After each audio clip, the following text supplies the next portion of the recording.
ចា Hello Good morning ជំរាបសួរថ្ងៃនេះថតពី3នាទីចាស់ឥឡូវកំពុងតែរៀបរាប់ទៅក្រៅចាមិត្តភ័ក្តិបងប្អូនសុខសប្បាយជាទេខ្ញុំខានថតកន្លែងល្អថតកន្លែងនេះបថុចពេកចាំពលឺថ្ងៃនេះមេឃល្អដល់ហើយមើលទៅខាងក្រៅព្រះអាទិត្យរះចែងចាំងរស្មីអូពលឺភ្លឺល្អខ្លាំងណាស់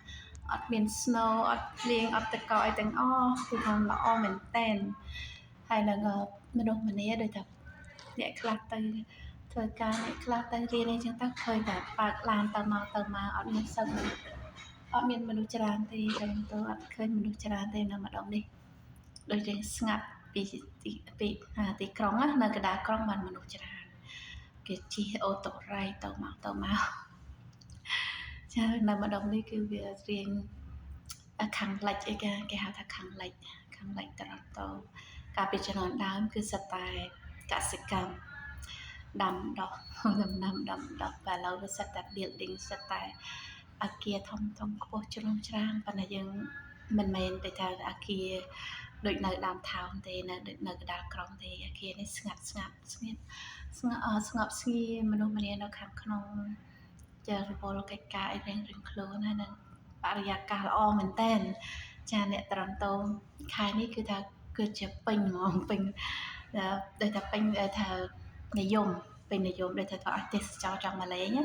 ព្រោះអីវាអស់ទឹកកកហើយនឹងទឹកកកវាមានដែរវាមានតិចមែនតែន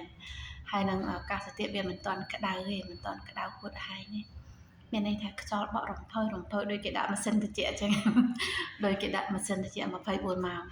និយាយទៅបើសិនអញ្ចឹងធ្វើឲ្យអ្នកស្រុកខ្មែរចំណាយណាមែនទេព្រោះស្រុកយើងខ្ញុំដឹងហើយក្តៅខ្លាំងណាស់តែចូលខែចិត្តចូលឆ្នាំឯហ្នឹងគឺក្តៅចាស់ដើរទៅណាមកណានឹងបាច់ញើអត់តឡាយើងដូចថាមិនអាចពាក់កសែងដូចថាពាក់អាវក្រាស់អីចឹងបានទេនៅនេះយើងអាចទៅពាក់អាវល្ងីហើយនឹងមានកសែងបងកអីចឹងណាព្រោះអីវាស្រុកត្រជាក់ចាស្រុកត្រជាក់យើងការពារវាមិនមែនដូចថាធ្លាក់ snow ធ្លាក់អីទេខែនេះដូចថាវាចិត្តអស់ហើយ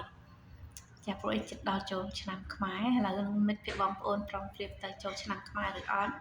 ចាសូមជូនពរសុខសប្បាយទាំងអស់គ្នាខាងលោកខ្ញុំអត់បាន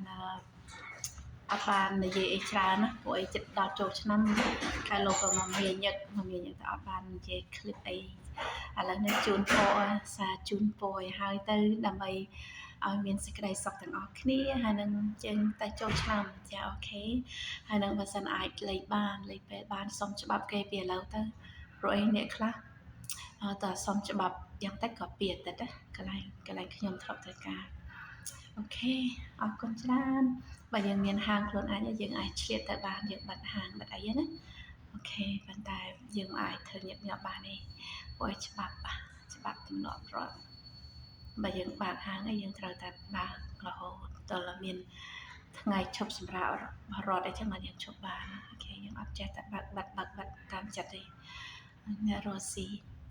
ប៉ុន្តែយើងរស់ស៊ីក៏វាល្អតែវាមានអនាគតល្អចាអូខេបើសិនណាមុខរបរយើងវាកាក់កបណាយើងចំណេញ1ជា10ដោយបងស្រីម្នាក់នៅបង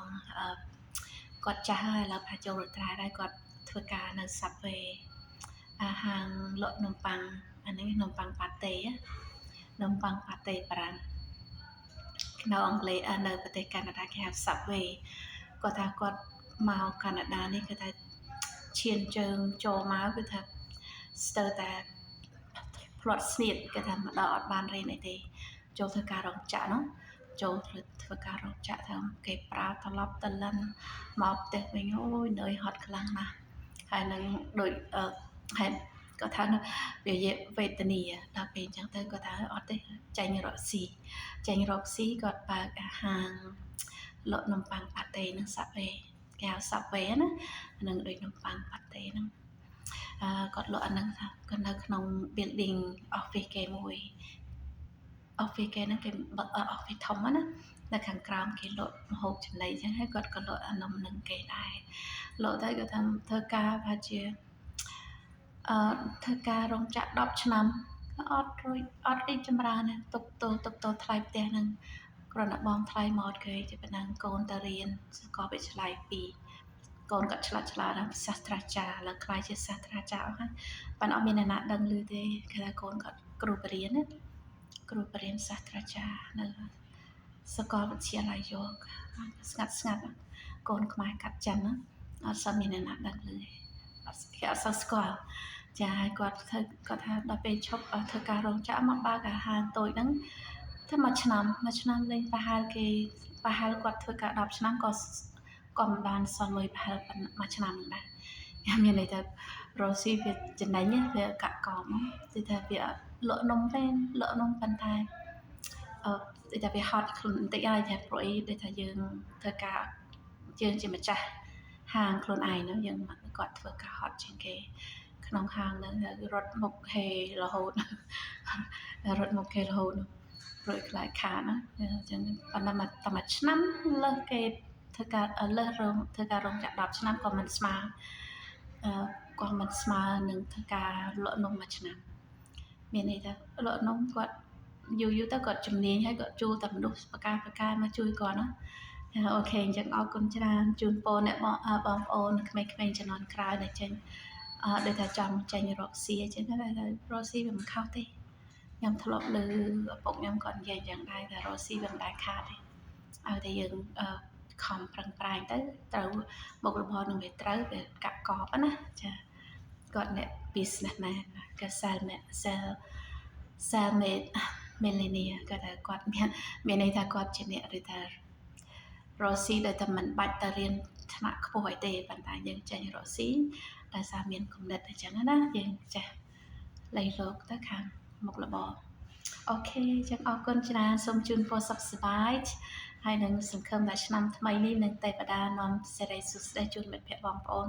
គ្រប់គ្នាហើយនឹងខ្ញុំឥឡូវនេះកំពុងតែរៀនធ្វើ AI ដល់ឥឡូវកំពុងតែជក់មែនតែជក់មកធ្វើ AI ហ្នឹងប៉ុន្តែអត់ហ៊ានផុសនៅឡើយទេខ្ញុំផុសបានមួយ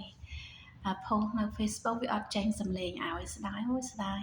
តែចង់ឲ្យមិត្តភ័ក្តិបងប្អូនបានមើលរូបផងហើយបានស្ដាប់សំឡេងផងប៉ុន្តែ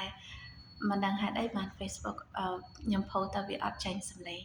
ហើយខ្ញុំយកទៅផុសនៅ YouTube ខ្ញុំមាន YouTube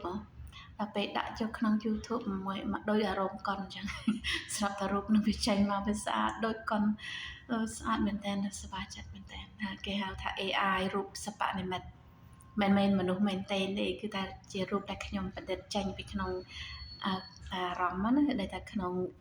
imagination ខ្ញុំយកឃើញថានៅស្រុកស្រែវាមានទេសភាពយ៉ាងម៉េចខ្លះហើយនឹងមានដងអូមានទឹកស្ទឹងមានបរោះសង្ហាជិះសាសមានស្ត្រី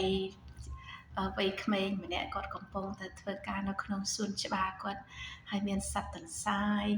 វាមកមើលគាត់ដកក្រដាស់អីចឹងណាញាក់នេះវាជាការគិត